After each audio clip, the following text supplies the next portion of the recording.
Welcome to another edition of Disability and the Law. I'm Marcel Cheney from the New York State Commission on Quality of Care and Advocacy for Persons with Disabilities, a co-sponsor of this series with the New York State Bar Association and with financial assistance from the New York Bar Foundation. Today's show features persons with autism. Over the last decade, there have been major changes in the world of autism. According to the Center for Disease Control and Prevention, autism is on the rise, with an estimated 1 out of 150 children now diagnosed with autism. In this show, we will explore the growth, as well as the processes involved in determining autism and the so-called autism spectrum of disabilities. We interviewed a pediatrician who specializes in children with autism. We also talked with two persons who have autism and their parents. And finally, we explored legal issues of autism with an attorney who specializes in disability law. Let's hear what Dr. Anthony Malone has to say about autism. Charlie's question. Okay. What actually is the definition of autism? Well, some people think of autism as a disease, and it's not a disease. It has three parts. The first part is you have difficulty in social relationships. And it usually means you're distant, that you have difficulty with empathy, that you don't read other people's emotions very well.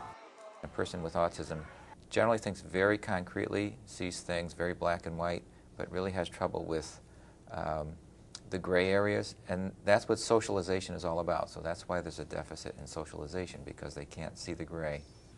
The second part of the definition is that you have difficulty in communication, that either you have difficulty with the actual formation of words and conversation, or that you have more difficulty in continuing a back and forth conversation. And then the third area for the diagnosis and the definition is what's called restricted repertoire of activities, which is really saying a person's inflexible, they're obsessive about certain things, they tend to repeat themselves, and that it is an important part of their life that happens. How do you go about diagnosing all these conditions? Well, my field is early diagnosis, so we work with children who are as young as infants up through 4 or 5 years of age. And what we really look at would be interpersonal relationships. So we try to structure a play setting where they have a chance to relate to an examiner or their parents. We structure a simple play scheme together and see if they understand how to relate through play. That's one way we might do it. There's also some diagnostic tests that are done that are based on scientific studies, but they're mainly made for older children. So the most appropriate way for diagnosis in young children is by experienced clinicians, somebody who understands what autism is. We have just heard from Dr. Malone about what autism is. Now let's meet with two persons with autism and their mothers. We first talked with Denise Toon. She is the mother of Alexis, and as you will hear and see, mother and daughter have a warm relationship which transcends the challenges of autism and provides a picture of this family's journey in dealing with autism. I'm Denise Toon. I live in Troy. I have 5 brothers, 3 sisters. We're all close. Some live in Albany, some Troy. We all live around each other. Can you tell me a little bit about Alexis? Alexis is 9. She has autism. She was diagnosed a 1.5 years old by Dr. Malone. Since she started, with autism, we work with her at home and at school, and she's progressing very well now, and she's come a long, long way. Can you tell me a little bit about Alexis's social behavior? Actually, I didn't even think anything of it. I didn't even know she had problems as far as being autistic until I actually took her for a visit at Dr. Malone's office, the regular pediatrician office. They were asking me questions, does she talk, does she walk, does she say words, whatever. And I said, well, she yes to this, no to that. And after that, that's when they basically knew something was wrong. So they sent me to his developmental office in Latham. And that's when she was diagnosed with, as far as Dr. Bello, with being severely retarded. And like I said, I didn't believe it, I didn't accept it, I was in denial. And then after that, I wanted a second opinion, which was with Dr. Malone. Dr. Malone said after evaluating her, testing her, he just thought that she had a mild case of autism. So from that point on, I always knew she was autistic. So, you know, I was in denial, as I said, but, you know, I work with it and I'm accepting it now. Our second mom, Mary Ann Allen, wears many hats. Not only is she an attorney by training, she is also the executive director of the Wildwood School, an exceptional program of services for persons with autism. And she is the mom of 3 children, including her son Matthew, who was diagnosed with autism when he was a young child. He was diagnosed when he was about 18 months old, after I had concerns that he was not speaking and developing like children of my friends.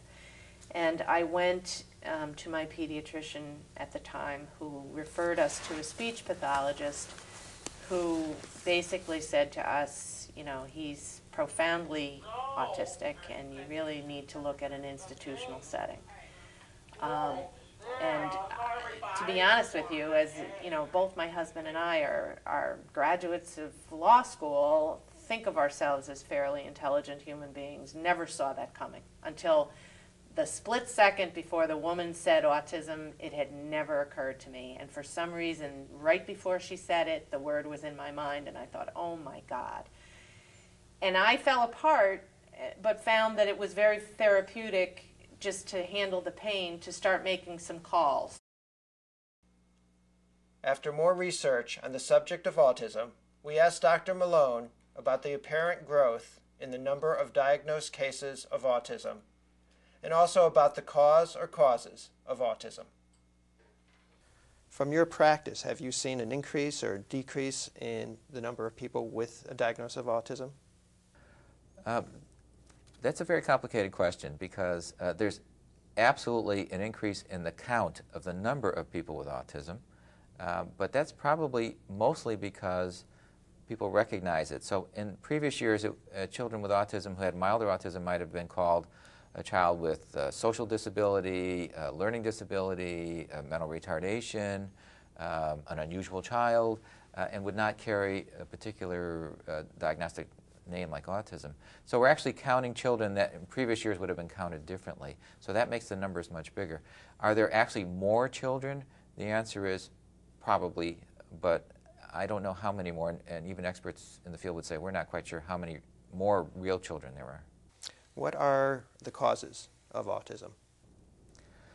Well, there's a lot of controversy about that. I would tell you that the science at this point has been very exciting, and it really points to that there is a very strong genetic connection with autism.